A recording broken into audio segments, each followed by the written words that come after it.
नमस्कार, मैं जितेंद्र चतुर्वेदी। मतांतर में आप लोगों का स्वागत है। ऐसा लगता है कि अरविंद केजरीवाल की सारी सेखी गुजरात जाकर निकल गई।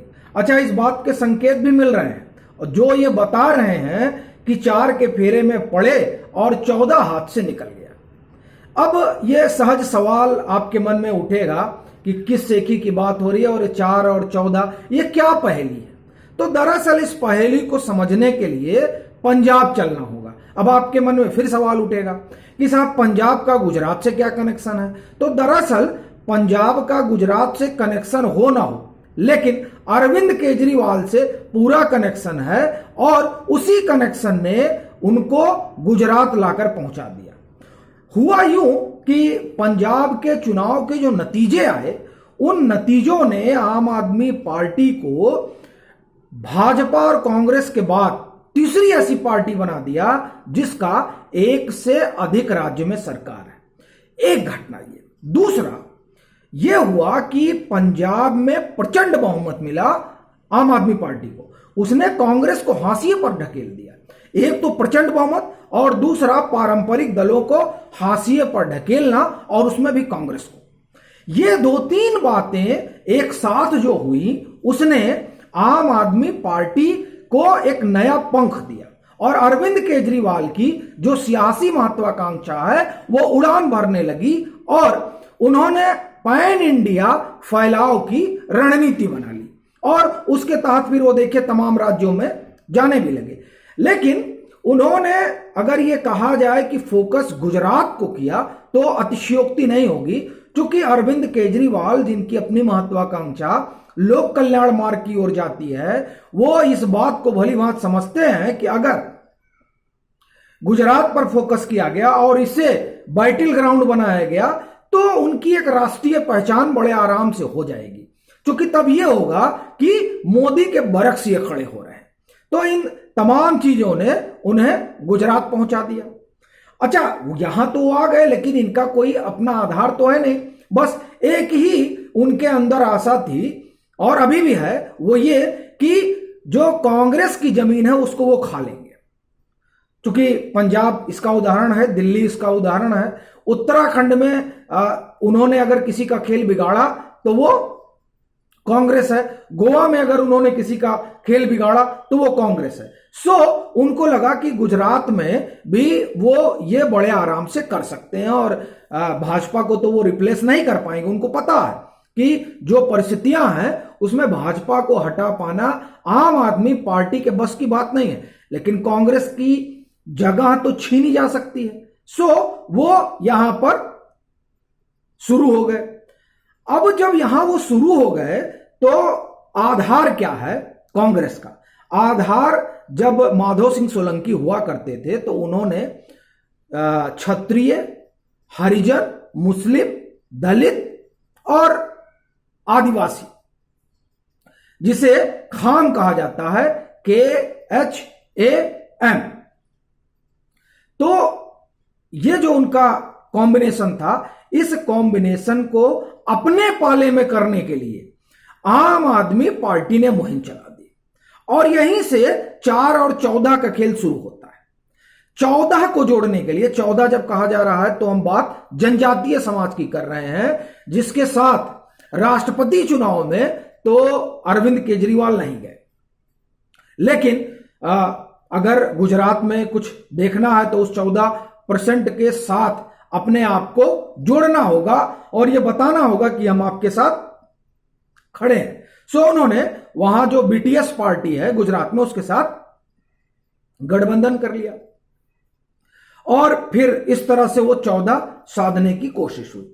लेकिन इसी बीच एक घटना होती है दिल्ली में। वो घटना क्या है? वो घटना होती यूं है कि जो LG है दिल्ली के, वो शराब घोटाले का की जो में उन्हें अनियमितता दिखाई देती है और उसका वो क्या करते हैं कि CBI जांच के आदेश दे देते हैं। CBI छापा मारती है और छापा मारने के बाद अचानक मनीष सिसोदिया को याद आता है कि वो तो सिसोदिया वंश के हैं, राजपूत हैं, महाराणा प्रताप के वंशज हैं। ये तमाम चीजें उनको अचानक ध्यान आ जाती हैं। उसकी वजह 8% वोट जो गुजरात में है राजपूतों का। तो उस पर नजर लग गई। अब उस नजर में यह बात बतानी पड़ी कि चलिए अब तो सीबीआई छापा डाली दी है, तो इसका कुछ पॉलिटिकल एंगल निकाला जाए। सो निकल आया कि हमारी जाति है। कहा यह जा रहा है कि, और यह खूब चर्चा भी है कि 8% वोट पाने के लिए कहीं मनीष सिसोदिया को जेल न भिजवा दें। अच्छा, मनीष सिसोदिया भी ऐसा लग रहा है कि तैयार ही है। चर्चा है कि देखिए, जाएंगे तो हीरो तो बन ही जाता है आदमी जेल में बंद होने के बाद। अब सियासत ही कुछ इस तरीके की है। तो जो भी हो, लेकिन वो जो उनको अपनी बिरादरी याद आई, उसके जरिए पूरी कोशिश हुई कि यहां पर ये जो वोट है ये साधा जाए। और देखिए, जब उनके यहां छापे पड़ता है, छापे के तुरंत बाद, ये हमको लगता है छापा 15 अगस्त के बाद का है संभवतः।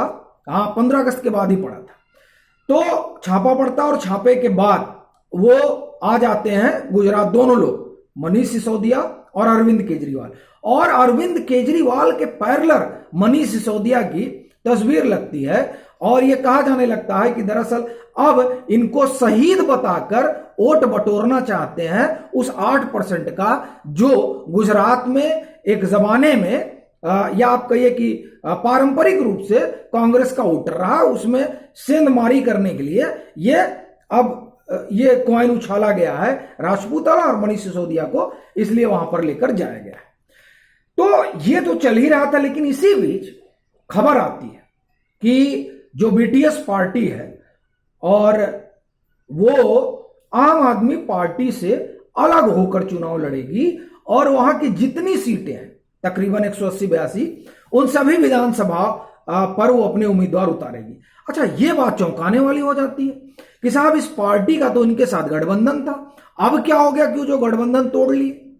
ये बड़ी चीज है। अब इसमें सबके मन में सवाल, अरे वहां पे जो है भाजपा ने खेल कर दिया होगा या कांग्रेस ने खेल कर दिया होगा, मतलब इस तरह की तमाम चीजें पैदा होती हैं कि ऐसा हुआ होगा। लेकिन आपको जानकर बड़ा आश्चर्य होगा कि इसमें से कुछ भी नहीं हुआ। जो खबर है, असल में बीटीएस के अलग होने की बड़ी वजह जो है वो अरविंद केजरीवाल के काम करने का तरीका है। इनका तरीका क्या है? ऑटोक्रेटिक तरीका है अपना। यह खबर है कि बीटीएस हटी क्यों। उसका आरोप है कि दरअसल ये जब यहां आए तो इनका कोई आधार नहीं था, ये तो हमसे जुड़ लिए और हमसे जुड़ने के बाद ये टहलने लगे, वह मतलब पूरा अपना अभियान चलाने लगे और उस अभियान के जरिए इन्होंने अपनी एक पहचान तो बनाई। लेकिन जब यहां टिकट टुकट का बंटवारा करने लगे तो इन्होंने हमसे कोई सलाह मशवरा ही नहीं लिया और फिर ये आते थे और अपना रैली वैली करके चले जाते थे। उनका यह आरोप है कि ये गठबंधन सहयोगी होने की वजह से उनका एक मान सम्मान होना चाहिए, सो उस तरीका का कोई जो है अरविंद केजरीवाल ने उधर ध्यान नहीं दिया। तो ध्यान नहीं दिया तो जाहिर तौर पर उन लोगों ने भी ध्यान देना छोड़ दिया। तो अब जब वो ध्यान देना उन्होंने छोड़ दिया तो 14 तो ऐसे ही हाथ से निकल गया। और जब अपना ये कहना है कि ये वो नहीं कह सकते कि 14% पे उनका अधिकार है, लेकिन वो कमजोर कड़ी रही है भाजपा की। वो वोट वो कांग्रेस के खाते का वोट रहा है और एक बड़ा चंक जो है वो कांग्रेस के पास जाता रहा है। ये जो इस बार भाजपा ने उम्मीदवार बनाया, राष्ट्रपति उम्मीदवार, और जब महामहिम बनी तो ये चर्चा, जब उम्मीदवार बनी तब भी और उसके बाद भी ये चर्चा रही कि दरअसल इस उम्मीदवारी के जरिए ये जो आदिवासी वोट है उस पर उसको एक तरह से कहिए कि भाजपा अपने पाले में लाने की कोशिश में लगी। लेकिन इसको इस तरीके से भी देखा जा सकता है और मुझे लगता है ये तरीका ज्यादा बेहतर होगा, क्योंकि जो लोग जातीय जनगणना या जातीय गणना को लेकर जुबानी खर्च कर रहे हैं और उस पर एक तरह से कहिए कि वो काम धाम भी करना शुरू कर दिए हैं, ये चलिए शुरू कर दिया उन्होंने। लेकिन जो लोग इसकी मुहिम चलाने की बात करते हैं वो लोग कैसे न्याय करते हैं जब इस समाज की बात होती है तो कम से कम उनके अपने दल में उस तरह का कोई रिप्रेजेंटेशन नहीं होता है। और उसमें अगर हम आम आदमी पार्टी की बात करें तो राघव चड्ढा का वो बयान अभी तक नहीं भूलता है जब वो कहते हैं कि अगर बड़े बाबू को तो आप हटा नहीं सकते हैं तो उसकी पनिशमेंट पोस्टिंग जो है वो भेज दीजिए उसको ट्राइबल मिनिस्ट्री में सेक्रेटरी बनाकर। इससे समझ में आता है कि किस तरह का भाव है, और यही वजह है कि बीटीएस अलग हुई। वो जो आरोप लगा रही है कि ऑटोक्रेटिक तरीके से काम करने लगे, गठबंधन का होने की वजह से हमसे कोई सलाह मशवरा नहीं लिया गया, तो ये तमाम चीजें ये बताने के लिए पर्याप्त हैं कि उस समाज को लेकर किस तरह का एक मनोभाव है इनके भीतर। अब ये अलग बात है कि जब मुझे लग रहा है पिछली बार जब आए थे तो ये बता रहे थे कि नहीं, हम जो है वो 5th शेड्यूल में जो दिया हुआ है उस अनुसार से हम उस अधिकार के लिए, जनजातियों के अधिकार के लिए हम संघर्ष करेंगे। लेकिन यही संघर्ष है कि जो सहयोगी है वही आरोप लगा रहा है कि हमसे कुछ पूछ ही नहीं रहे और टिकट जारी करते जा रहे हैं। तो ये जो परिस्थितियां बनी, इसकी वजह से वो उन्होंने अपने आप को अलग कर लिया आम आदमी पार्टी के गठबंधन से। तो वो तो 14 गया, अब 4 के चक्कर में पड़े हुए हैं, तो वो 4 मिलेगा नहीं मिलेगा मालूम नहीं। और अगर जो सर्वे हुआ उस पर जाएं तो भी आम आदमी पार्टी की दशा और दशा वहां बहुत ठीक नहीं है। हाँ, ये अलग बात है कि दरअसल वहां वो जितना अभियान और मुहिम चलाएंगे उससे आम आदमी पार्टी और खासकर अरविंद केजरीवाल को उतना ज्यादा एक्सपोजर मिलेगा। इससे इतर नहीं लगता कि कुछ वहां पर आम आदमी पार्टी हासिल करने वाली है। हाँ, अगर कांग्रेस के भीतर जो घमासान है वो चलती रहती है तो उसका जो वोट है उसका एक बड़ा हिस्सा आम आदमी पार्टी के खाते में जा सकता है। लेकिन वो जो उनकी अपनी महत्वाकांक्षा है कि उसमें कम से कम भाजपा को इधर से उधर किया जा सके, मुझे लगता है कि वो अभी उनके लिए बड़ी टेढ़ी खीर है। अभी के लिए फिलहाल इतना ही। अगर आप मतांतर से नहीं जुड़े हैं तो जुड़िए, वीडियो को लाइक कीजिए, शेयर कीजिए और अपने सुझाव जरूर साझा कीजिए।